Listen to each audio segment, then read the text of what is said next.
क्या आपने कभी किसी को 10 साल तक एक वादा निभाते हुए देखा है? क्या आपने कभी किसी की आंखों में वो खुशी देखी है जब एक दुआ जो सालों पहले मांगी गई थी आखिरकार पूरी होती है? क्या आप जानते हैं कि हमारे गांव में आज भी ऐसी परंपराएं जिंदा है जो ना सिर्फ आस्था की बात करती है बल्कि रोंगटे खड़े कर देती है। अगर नहीं देखा तो आज का ये वीडियो पूरा देखिए, क्योंकि आज मैं आपको ले जाने वाला हूँ अपने गांव के उस पावन दिन पर जो हमारे पूरे परिवार के लिए जिंदगी का सबसे खास दिन बन गया। नमस्ते दोस्तों, स्वागत है आप सभी का सत्या एक्सप्लोरर पर। मैं हूँ आपका दोस्त सत्या और आज का ये ब्लॉग किसी साधारण ब्लॉग की तरह नहीं है। आज का ये ब्लॉग एक परिवार की कहानी, एक मन्नत की कहानी, एक विश्वास की कहानी। दोस्तों, बात उस वक्त की है जब मेरे भैया और भाभी की नई नई शादी हुई थी। दोनों के मन में एक ही ख्वाहिश थी, एक स्वस्थ बच्चा, एक नॉर्मल खुशहाल बच्चा। और उस ख्वाहिश को लेकर वो दोनों गए भगवान शिव के दरबार में। उन्होंने मन्नत मांगी, हे महादेव, हमें एक स्वस्थ और स्वाभाविक बच्चा दो, और जब उसकी उम्र 10 साल से ज्यादा होगी तब हम उसके वजन के बराबर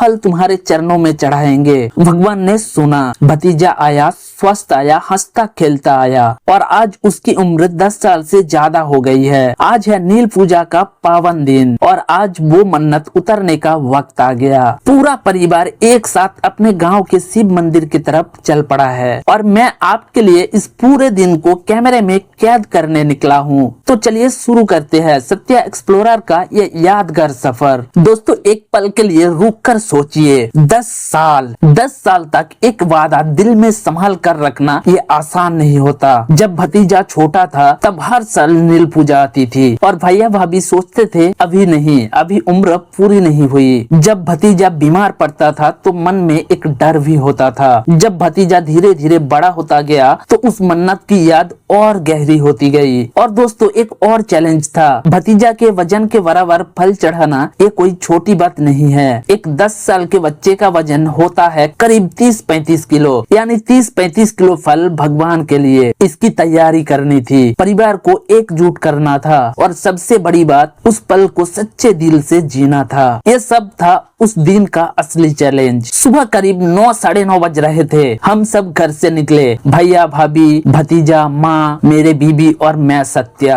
और जैसे ही मंदिर के पास पहुँचे, दोस्तों देखिए इस मंदिर को, गुलाबी रंग से रंगा हुआ हमारा गांव का शिव मंदिर। ऊपर एक सुंदर नुकीला शिखर और उस पर लहराता हुआ भगवा झंडा। मंदिर के बाहर तिरपाल और बांस की शेड लगाई गई थी, क्योंकि आज सैकड़ों भक्त आने वाले थे। बांस के खम्बे, रस्सियां सब तैयार। बगल में एक और मंदिर राधा कृष्ण का, उस पर रंग बिरंगे फूलों की सजावट, जैसे पूरा मंदिर खुद त्योहार मना रहा हो। और चारों तरफ लोग ही लोग, साड़ी पहने महिलाएं, धोती पहने बुजुर्ग, छोटे छोटे बच्चे, सब एक ही जगह एक ही मकसद से। उस महल में घुसते ही मन को एक अलग ही शांति मिली। धूप और अगरबत्ती की खुशबू हवा में थी, घंटियों की आवाज कानों में पड़ रही थी। मैंने कैमरा निकाला और सोचा ये पल रिकॉर्ड करना जरूरी है। हम मंदिर के अंदर गए और दोस्तों, अंदर का नजारा देखकर मैं एक पल के लिए रुक गया। देखिए भगवान शिव और माँ पार्वती की ये मूर्ति, सफेद और सुनहरे रंग की मूर्तियाँ, फूलों से इस कदर सजी हुई कि लग रहा था जैसे खुद भगवान आज विशेष रूप से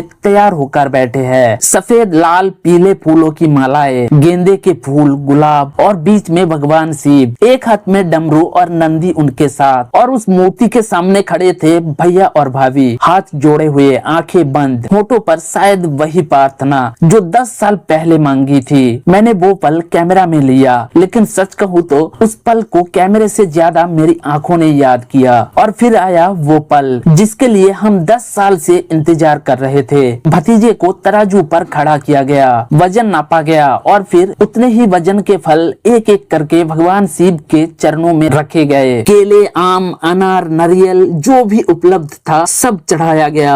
जैसे जैसे फल चढ़ते गए, भाभी की आंखें भर आई। भैया ने एक बार भतीजे को देखा, फिर भगवान को, और उनकी आंखों में जो था वो शब्दों में बयां नहीं होता, वो था शुक्रगुजारी। दोस्तों, उस दिन मुझे समझ आया, मन्नत सिर्फ सिर्फ एक मांग नहीं होती, मन्नत होती है भगवान और इंसान के बीच का एक रिश्ता, एक भरोसा, एक वादा। और जब वो वादा पूरा होता है तो आंसू खुद ब खुद आ जाते हैं। दोस्तों, शिव मंदिर के बिल्कुल बगल में राधा कृष्ण का मंदिर। देखिए इस मंदिर को, गुलाबी और हरे रंग की दीवारें, ऊपर सफेद नक्काशीदार शिखर और दरवाजों पर रंग बिरंगे फूलों की माला, जैसे मंदिर ने खुद श्रृंगार किया हो। और अंदर भगवान कृष्ण और राधा रानी, नारंगी वस्त्र, सुनहरे मुकुट, फूलों की माला, कृष्ण जी के हाथ में बांसुरी और उनके चेहरे पर वो मुस्कान जो हर दुख हर लेती है। राधा जी के चेहरे पर एक शांति है जो देखने वाले के मन को भी शांत कर देती है। हमारे इस छोटे से गांव में शिव भी है और कृष्ण भी। यहाँ आस्था के दो रंग है और दोनों उतने ही गहरे। सुबह 10 बजे पूजा विधि शुरू हुई। पंडित जी ने मंत्र पढ़ने शुरू किए, शंख बजा, घंटिया गूंजी और फिर शुरू हुई जलाभिषेक की लाइन। दोस्तों, सैकड़ों भक्त एक एक करके, हर कोई अपने हाथ में जल का लोटा लेकर, बच्चे थे जो पहली बार शिव जी को जल चढ़ा रहे थे, बुजुर्ग थे जो शायद दशकों से यहाँ आ रहे हैं, और बीच बीच में हर हर महादेव का वो जय जयकार। वो जय जयकार जब पूरी भीड़ मिलकर लगाती है दोस्तों, उस आवाज में एक कंपन होता है, एक ऊर्जा होती है। मैंने भी जल चढ़ाया, भतीजे ने भी अपने हाथों से जल चढ़ाया।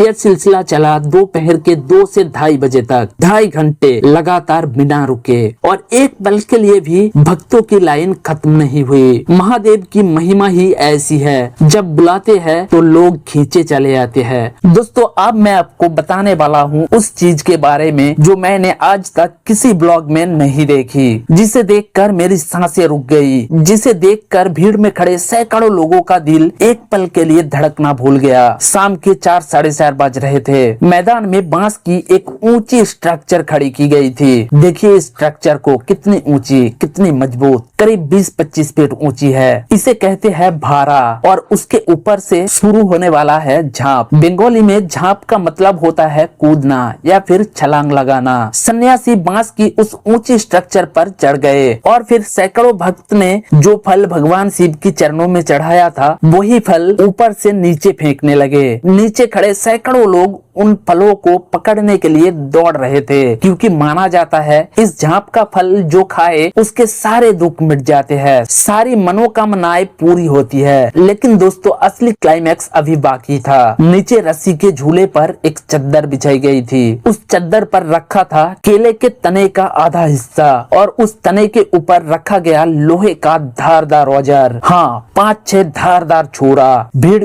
चुप हो गई, ढोल की आवाज बंद हो गई, और वो सन्यासी उस ऊंची बांस की स्ट्रक्चर के ऊपर से पेट के बल सीधे उस छुरे पर कूद पड़े। दोस्तों, एक पल के लिए पूरा मैदान सन्नाटे में आ गया, और फिर जब सन्यासी उठे सुरक्षित तो पूरी भीड़ ने एक साथ जय जयकार लगाया। जय महादेव। मेरे रोंगटे खड़े हो गए थे। ये सिर्फ एक परफॉर्मेंस नहीं था, ये था एक इंसान का अपनी आस्था के सामने खुद को समर्पित करना। मान्यता है इस कूद से सन्यासी के सारे रोग, सारे दुख, सारी पीड़ा खत्म हो जाती है और सारी मनोकामनाएं पूरी होती है। और दोस्तों, उस पल को देखकर मुझे लगा कि शायद ये सच है, क्योंकि उस सन्यासी के चेहरे पर जो भाव था वो डर का नहीं था, वो विश्वास का था। ये झांप अंधेरा होने तक चलता रहा। एक के बाद एक सन्यासी धारदार छुरों पर छलांग लगाते रहे। रात गुजरी, आंखें बंद हुई, लेकिन नींद ज्यादा देर नहीं टिकी। भोर के 4 बज रहे थे। अलार्म से पहले ही आंख खुल गई, क्योंकि आज काली पताड़ी देखनी थी। हम उठे, कपड़े पहने और मंदिर की तरफ चल पड़े। रात का अंधेरा था, हवा में ठंडक थी और दूर से ढोल की आवाज आ रही थी। मंदिर पहुंचे तो देखा सैकड़ों लोग पहले से मौजूद थे, और फिर उस भीड़ के बीच से निकले